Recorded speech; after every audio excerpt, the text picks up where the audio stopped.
Fala galera, tudo bom? Aqui é o professor Rafael Manarino, eu estou com a minha amiguíssima Gabriela, professora Gabriela. E hoje a gente vai vamos trocar uma ideia para vocês sobre o tema, de redação do Enem, que saiu ontem, domingo, no primeiro dia de prova.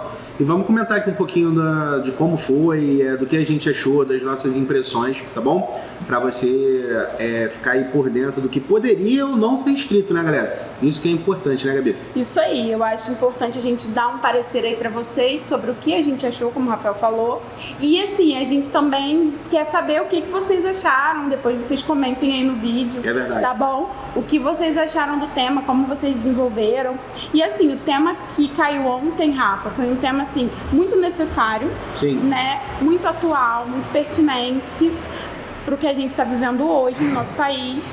E assim, o tema em si, a frase, tema, o assunto cobrado, não foi tão complexo. Não. Acredito que tenha sido mais tranquilo do que o do ano passado. Nós já tivemos anos, por exemplo, a manipulação do comportamento do usuário pelo controle de dados. Cara, esse 2018 foi um tema, cara, muito complexo, muito difícil para os alunos.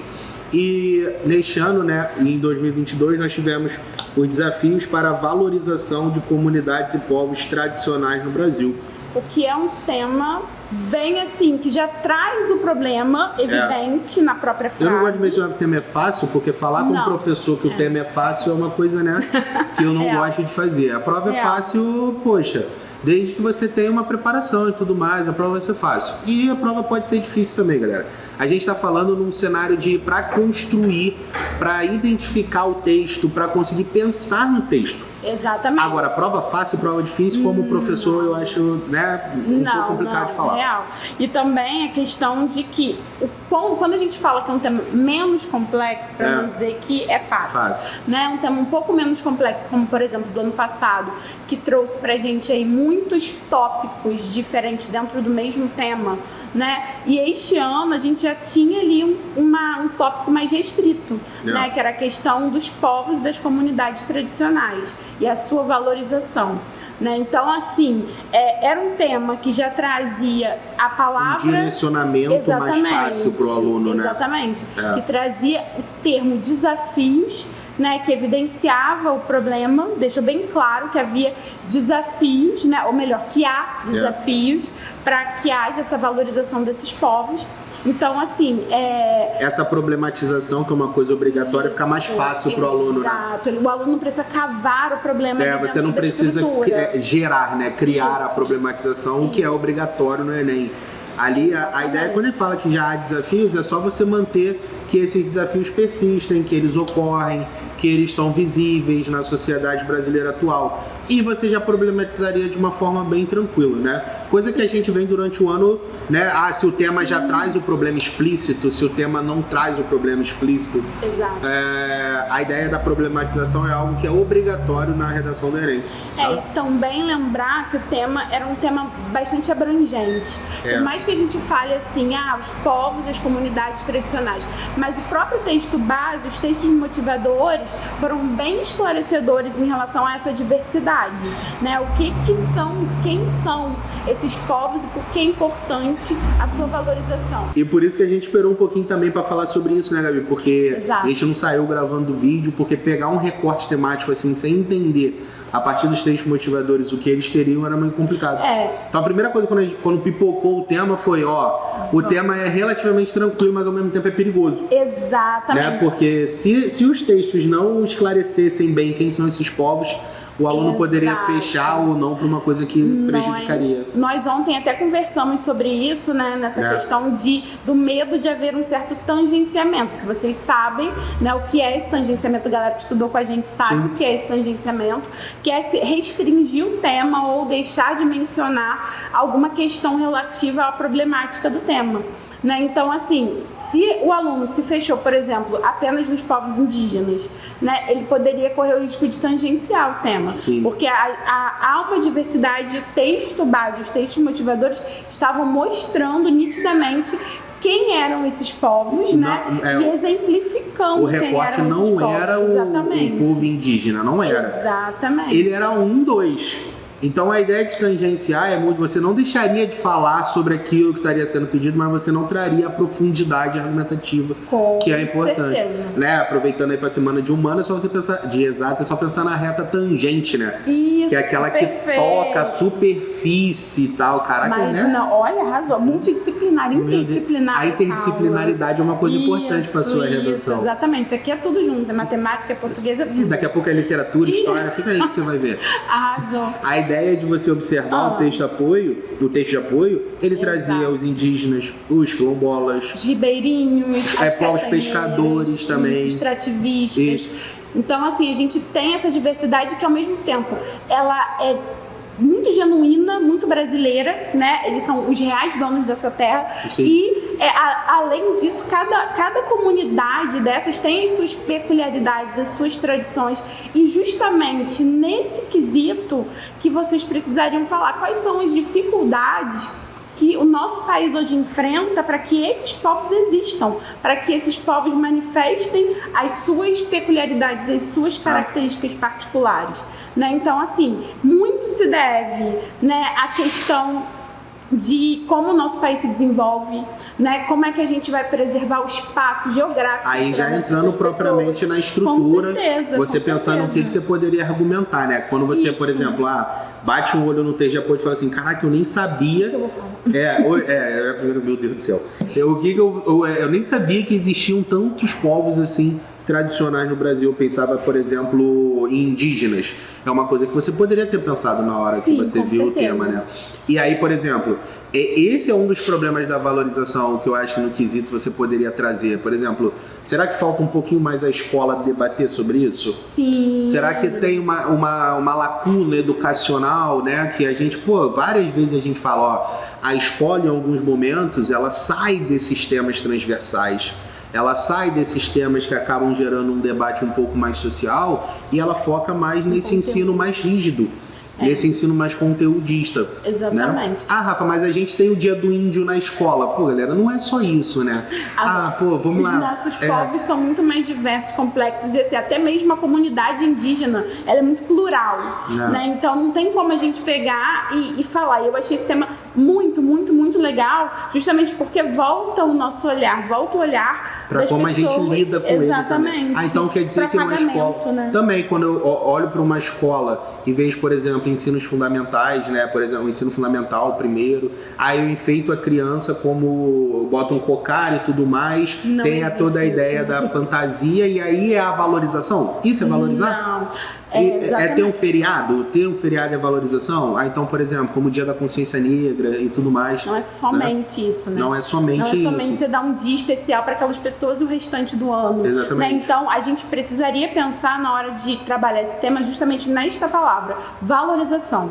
Né? O que é valorizar? É você fazer com que essas pessoas garantam a sua existência e promover políticas públicas para isso. Principalmente. Né? Promover políticas públicas, a inserção social dessas pessoas, não porque elas vivem nas suas comunidades, não quer dizer que elas não façam parte da sociedade como um todo. Então, garantir um equilíbrio entre a inserção social e a manutenção das suas tradições, isso também é um fator de valorização.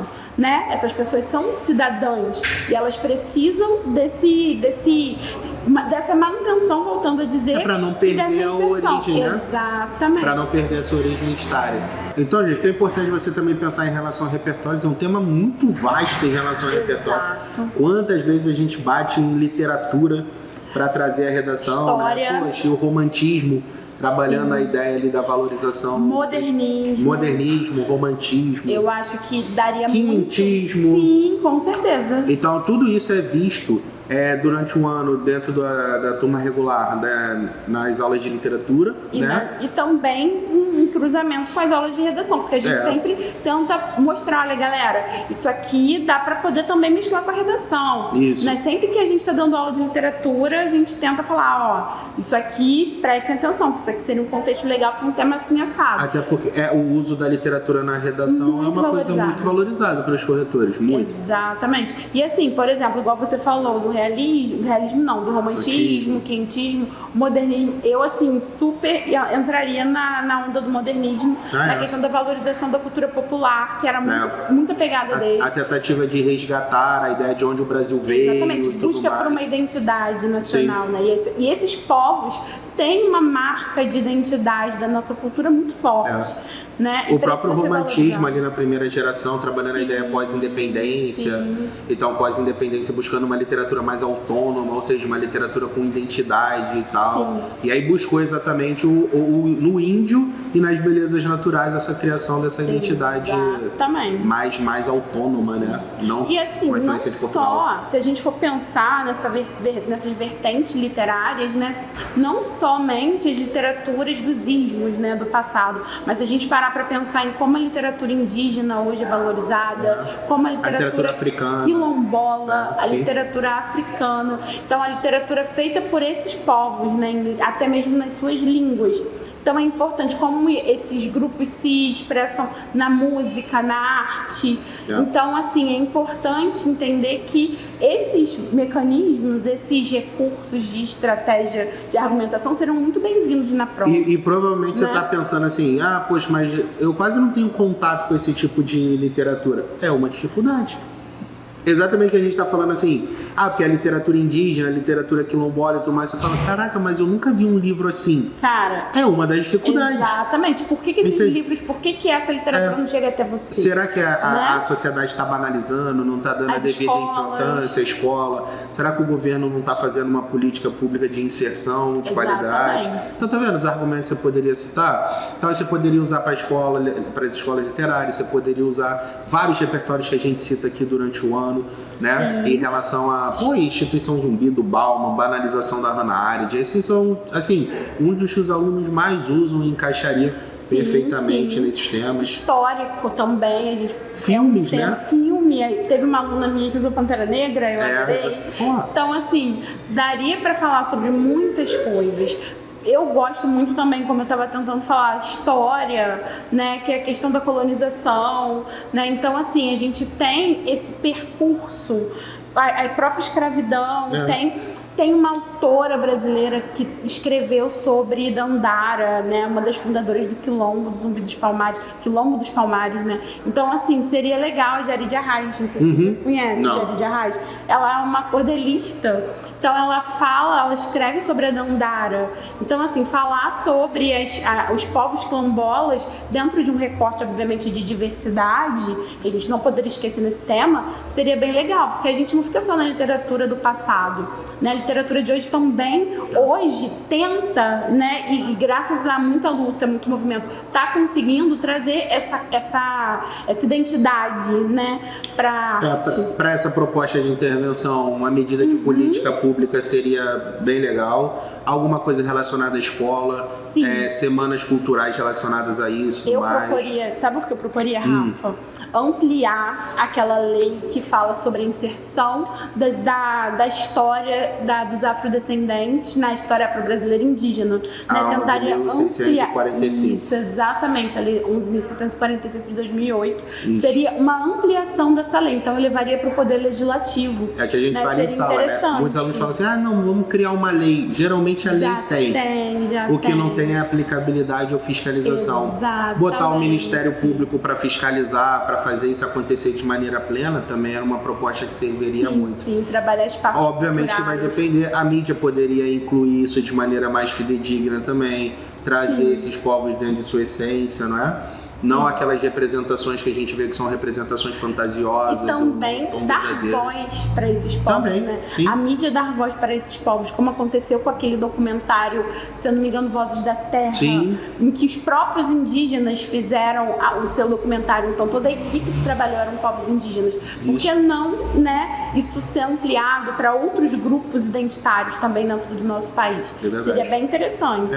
E no mais, galera, se você achou, por exemplo, poxa, eu gostaria de ter tido esses pensamentos, eu gostaria de ter tido esse tipo de análise, é só você procurar uma das unidades do curso preparatório PACEI mais próxima da sua residência, porque nós temos um projeto muito bacana chamado Redação VIP. Exatamente. Que é a redação onde a gente trabalha de uma maneira um pouco mais aprofundada, de uma maneira um pouco mais próxima a você, né? Trabalhando esses temas em que você possa ter esses posicionamentos na hora da prova, porque tudo que a gente falou foi abordado durante um ano dentro das aulas de redação VIP. É isso aí, galera. Então vem com a gente está esperando vocês pra gente trocar muita ideia sobre redação, né? Ajudar vocês a desenvolver o potencial de escrita. A gente tá aqui junto pra isso, né, Rafa? Exatamente. E vai dar tudo certo, vem com a gente. E aí o 1000 vai ser uma realidade, não é?